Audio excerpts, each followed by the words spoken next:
Hello mga kabibig! Welcome back sa ating bagong YouTube channel. Ito ang pinakamaingay na YouTuber sa balat ng YouTube.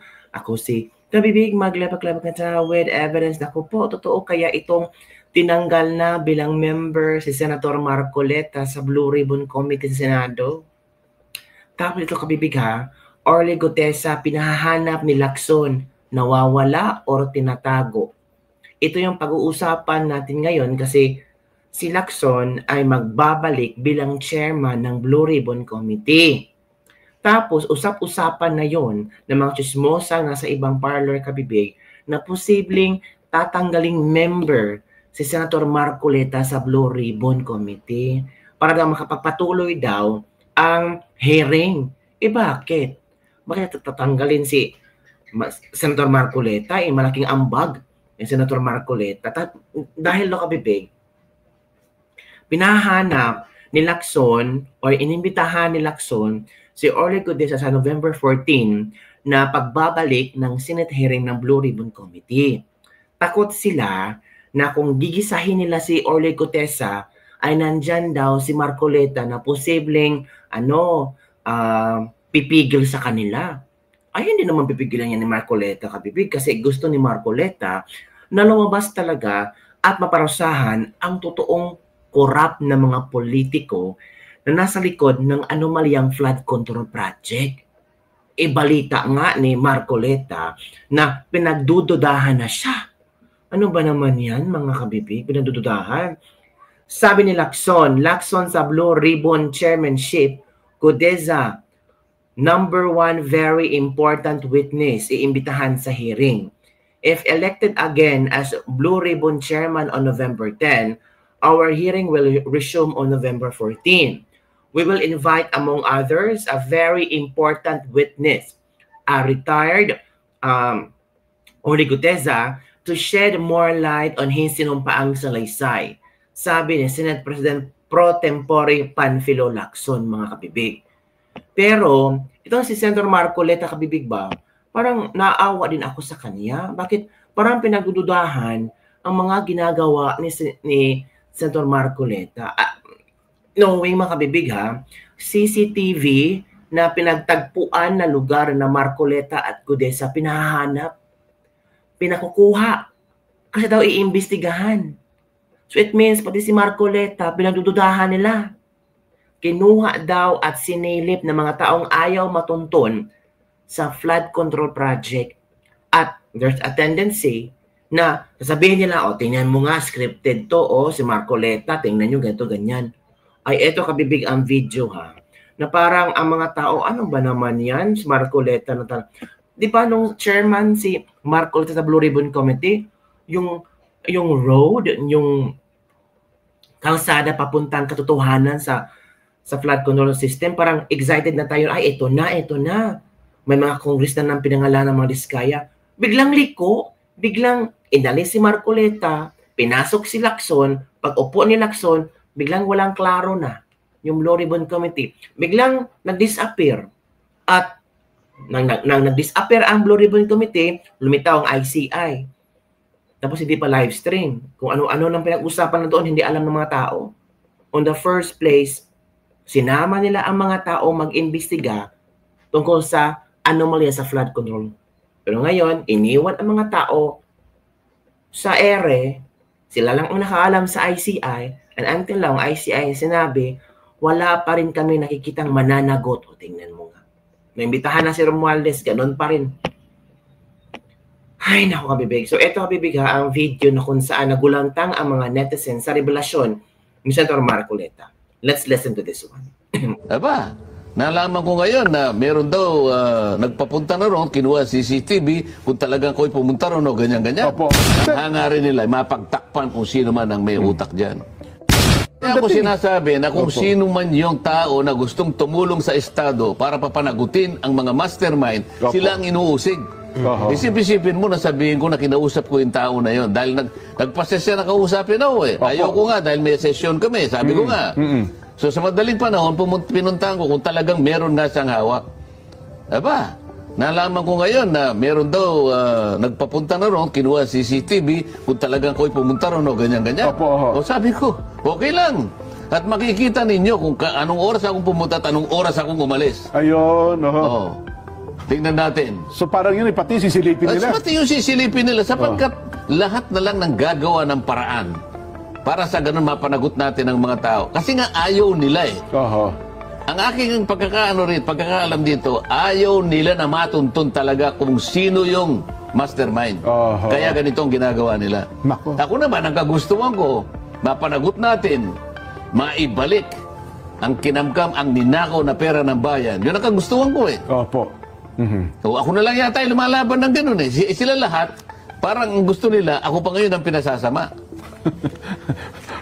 Parang ayaw nilang matamaan kung sino yung... Halatang halata mo naman ngayon, di ba?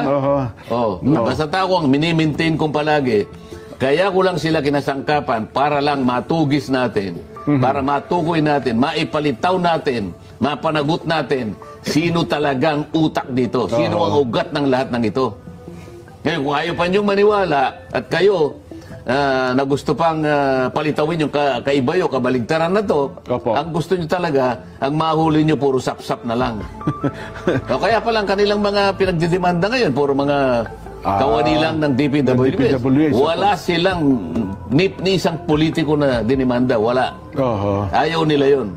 Sa akin palagay, hindi naman nila gagawin. Opo. Kasi lahat ng tumitestigo para matukoy lahat yun, ay kanilang ginigipit. There you go. O, kanilang ginigisa, kanilang pinag-uusig. Yan na. At wala silang hangarin na makita yung totoo. Tama.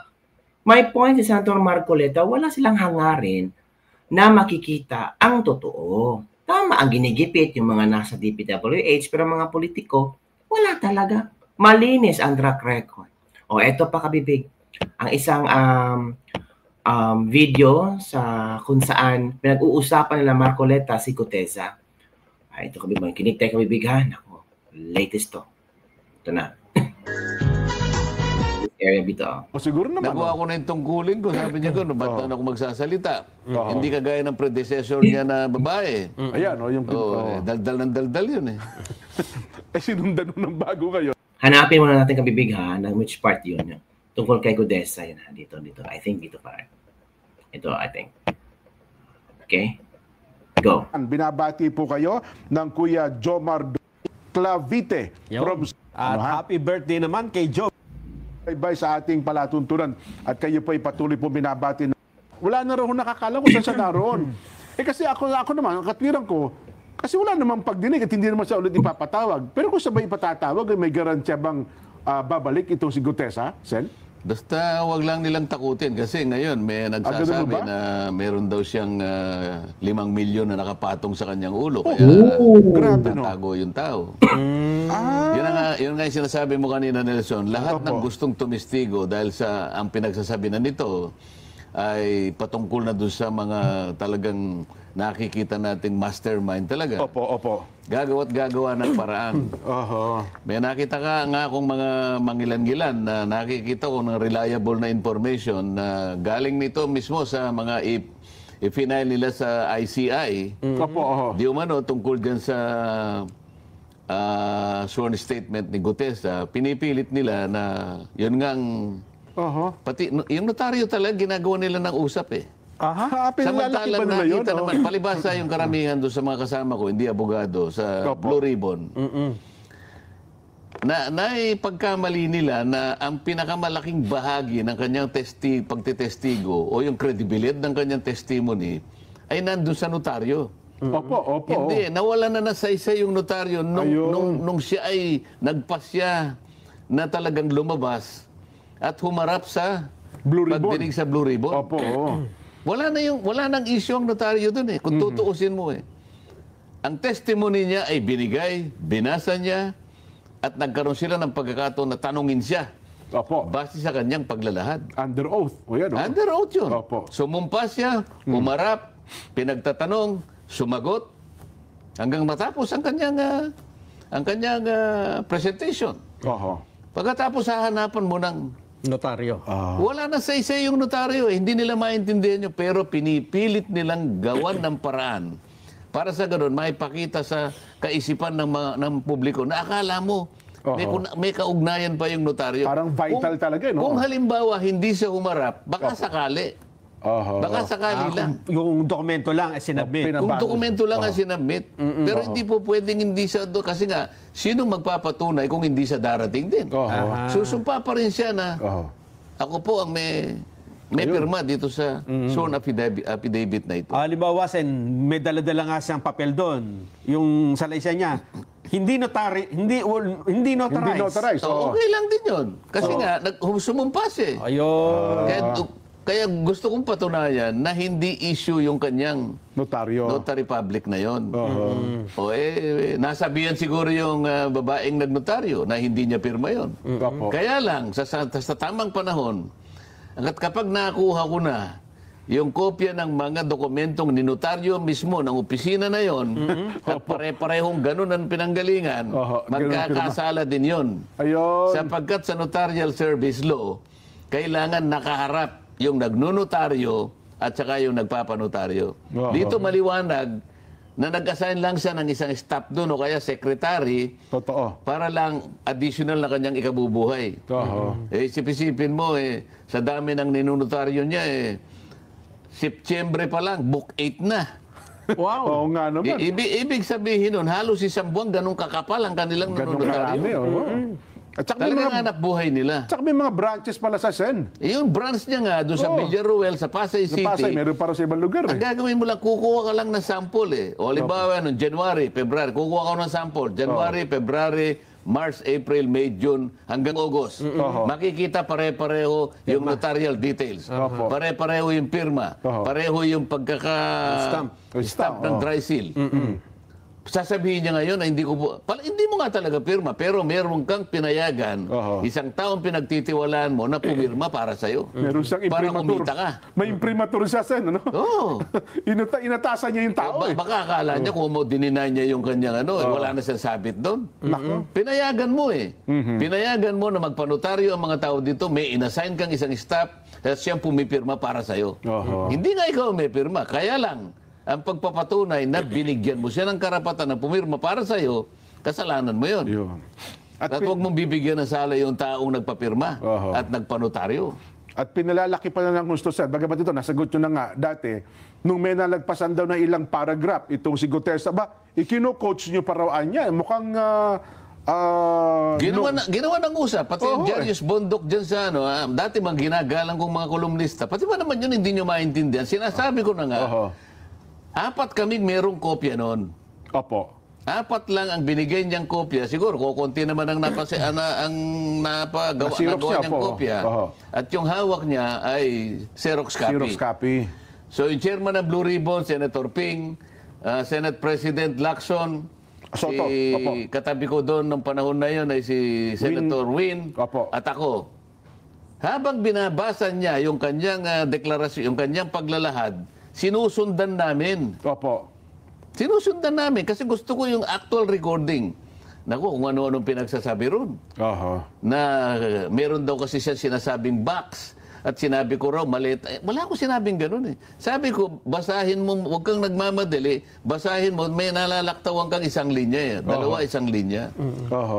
O di sana, kung mali yung aking ginawa na yon, di sana sinabihan ako ni Senator Ping o kaya ni Senador tama naman nasusundan namin E di sana sinabi niya, ano sinasabi mong nalalaktawan? Binabasa na, wala siyang nalalaktawan.